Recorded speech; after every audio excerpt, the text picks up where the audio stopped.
For our financial focus, and of course, analyst Steve Budin joins me now. Sir, good to see you. You too. How are you? Great. We've been talking a lot about Facebook right now. What is going on? Of course, Mark Zuckerberg is going to be testifying in front of Congress starting tomorrow. But there's a lot of business implications, within this story. Right. I think the financial angle, which is usually what I try to focus on, will be interesting.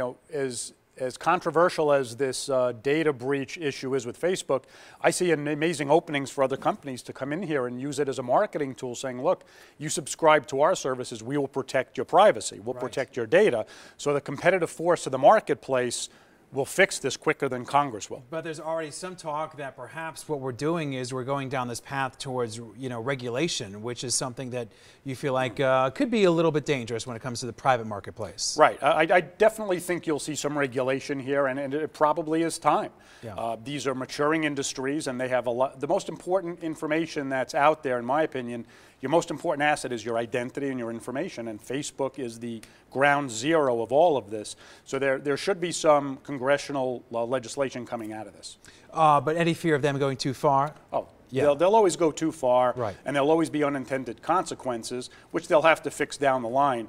But in this political environment, there's no member of Congress that's going to stand up and say this is fine. Yeah. Okay. Moving on now, talking about restaurant sales. A good indicator right here about the economy being healthy, people willing to go out and spend more to eat. Yeah, there's a pretty direct relationship between restaurant sales and the overall economic strength of an economy. And I was just out Saturday night, and it's definitely unscientific. Right. Every restaurant I drove by, there were lines out the door.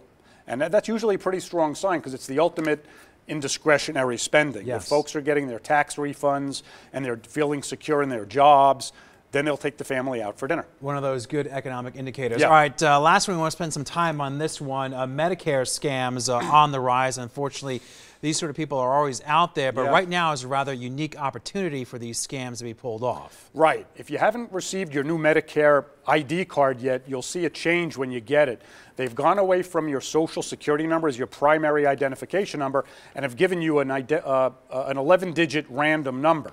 Well, scamsters are calling you saying, in order to verify that this is correct, please provide us with your social security number or pay a fee to turn the card on, neither of which is true. Medicare will never call you.